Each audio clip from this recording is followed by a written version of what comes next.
Hey everybody, thank you for taking the time to visit the channel and let's get right into this. So now I have this interesting article coming out of the Smithsonian magazine, which I'm already, if you know about the Smithsonian, you know it's already questionable, but I will give them the benefit of the doubt of bringing this to the light because the truth always comes to the light, no matter what.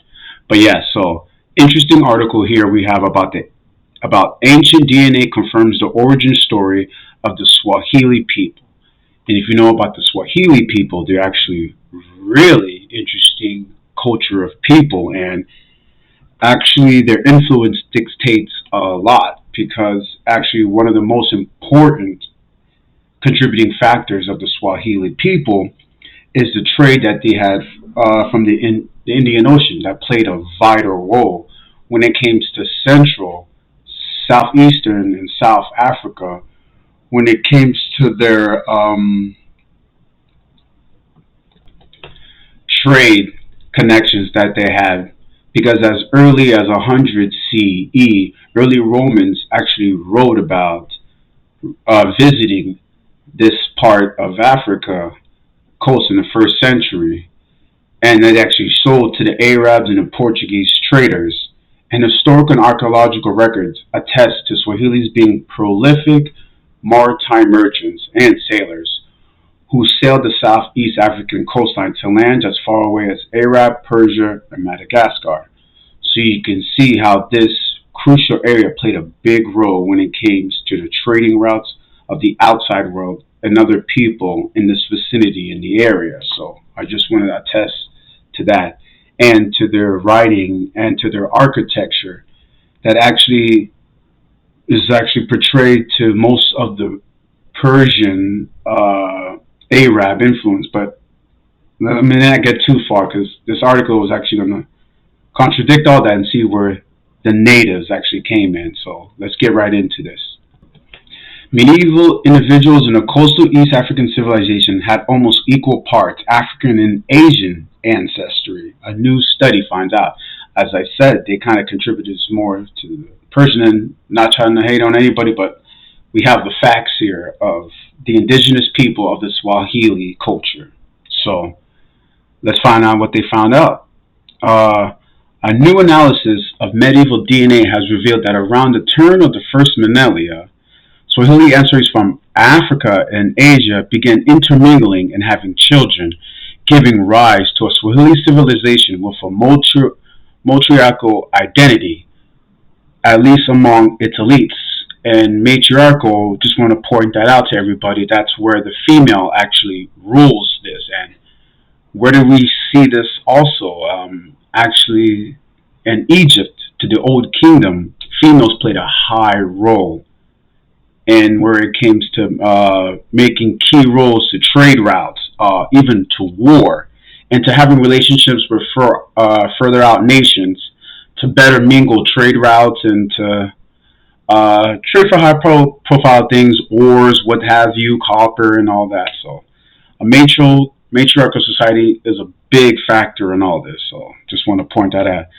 The discovery matches local stories passed down during generations that were previously dismissed as myth by outside researchers.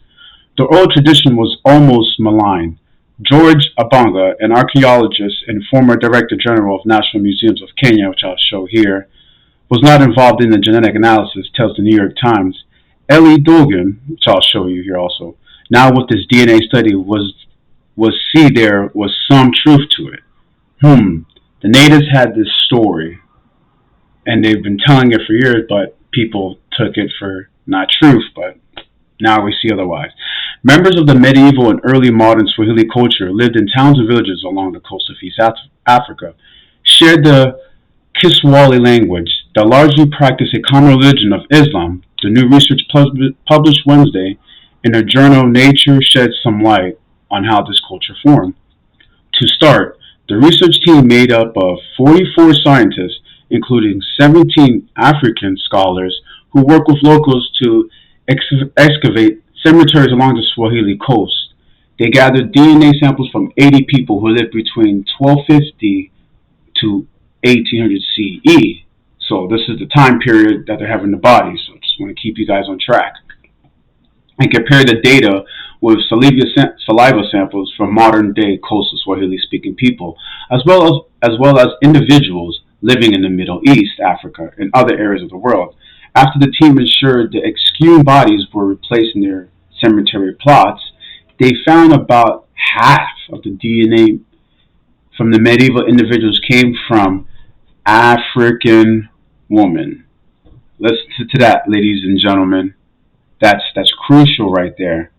That is crucial. I'm going to highlight this. We gotta. This is really important. While the other half primarily came from Asian men. Of the Asian DNA, about 80 to 90% revealed Persian ancestry, while approximately 10% was linked to India. The genetic material from the modern-day individuals supported the mixed ancestry. Do people who identify as Swahili today have inherited varying amounts of DNA from medieval peoples? So this corroborates the story that the original inhabitants told these people about their upbringings and their culture, and then it was dismissed. But now those stories actually have some backing to this. So, oral traditions, people. The traditional Swahili society is strongly matriarchal.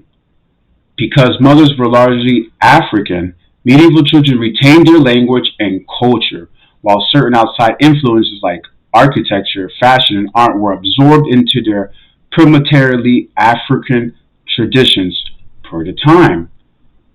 So, as I said again, this goes with them, with their oral tradition story, trying to say that there was an inbreeding that happened between men, high status men coming from Persia, Asia, and coming to these matriarchal societies in East Africa to form a better relationship. But remember, who were the natives? That's what they're showing you, was these East African females having this matriarchal society already established before these Persian Indian men came and intermingled with them. So just want to make sure this is what they're trying to tell you, if you haven't grasped it yet. But let's continue. Essentially, the paper reveals a timeline of intermarriage that matches a narrative told by the Swahili people called the Kiwala Chronicles. And what's the Kiwala Chronicles? It's, like I was saying, it's one of the oldest stories that was used about the inhabitants, portraying and telling people, they're jotting down actually their history, which I love it when we can actually have documentations from their indigenous people. But this is them showing that the original inhabitants started intermingling with other people, and then the mixing of the breeding of these Swahili people, the inhabitants, started blossoming. But let me not get too far. Early scholars had dismissed this oral history, as I explained to you, as a kind of fairy tale, but this is the original inhabitants. Why would you think it's a fairy tale? But I'll touch upon that later. Wrote co-authors Chapakua Kasamiga, an anthropologist at the University of South Florida, and David Reish, a human evolutionary biologist at Harvard University, in a conversation. Ironically, the story of the Swahili origins has been molded almost entirely by non-Swahili people, a challenge shared with many other marginalized and colonized, remember, conquest people who are the modern descendants of cultures of the past with extraordinary achievements. And we'll continue here.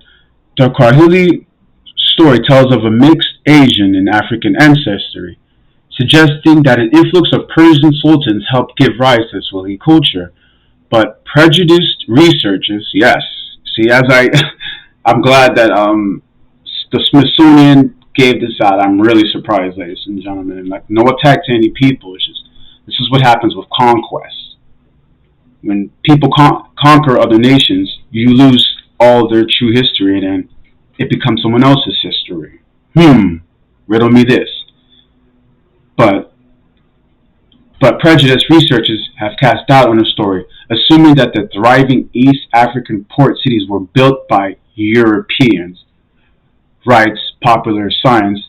Jocelyn Solis Mareda. It has also been questioned by some African natives who accuse the elites of exaggerating their Asian connection to raise their social status per the publication. In addition to the DNA analysis, because we're going to keep going, the oral traditions use systematic surveys and excavated materials such as pottery, beads, house remains, and imported objects. Together, they reveal the complexity of Swahili everyday life and the people's cosmopolitan Indian Ocean heritage, right? The authors in the conversation. Still, this research has notable caveat to the team. Only took samples from people buried in elite Muslim cemeteries, which may not be representative of everyday citizens in the Swahili civilization, so I'll give them that too. The researchers intend to gather more samples to contribute to filling the missing pieces of the Swahili ancestry. This research has been my life's work, since journey to recover parts of the Swahili and restore them to their rightful citizenship. Kasumba says in a statement, these findings bring out the African contributions and indeed the Africanness of the Swahili without marginalizing the Persian and Indian connection. And I found that really great, how they really were this, that yes, that the Persians and the Arabs had an influence, yes, of course, with the native Swahili matriarchal, remember, society that was already thriving before they showed up. So I just want to go this apart. They kind of went hand in hand with each other, but the culture, the main culture, the indigenous people already had trade routes going in and out of Central East Africa and part of Asia, which I explained to you earlier. So I just want to make sure that people are forgetting the contributions that other nations and other people, as is just explained here, these African women contributed to the trade routes, and to the writing system, and to the architecture of the Swahili people. And it's not getting broadcasted out. And now, with time, the truth comes to the light. And I am just glad that this is just getting pushed on, because for decades the Swahili had issues trying to regain their rights from colonization. Because I say conquest goes a long way, people. As we know, Persians conquered their way to the Egyptians, and the Greeks conquered the Persians, all the way through that valley right there, all the way down to Egypt. So conquest isn't new. And then we know about Rome conquering Greek too, but still continuing Hellenization. But anywho, I'm just glad that I had to talk about this, because the Swahili culture, I've looked into a little bit, and it's really fascinating what they have contributed. So, but it's good that this matriarchal society in Africa was getting the light as being the forefront of the Swahili indigenous culture. But anywho, what did you guys think of this article from the Smithsonian? And I'll actually leave the link in the description. But anywho, more videos to come. Just wanted to get this out. And thank you all for taking the time to watch this video. Remember, giving you history that we all don't see daily, or that's getting not pushed to the forefront. But when you do your research and you see history is something else. It's not what they tell you. Got to dig deep. Anywho, thank you again for taking the time to watch this video. I'll catch you guys in the next one. Alright guys, peace.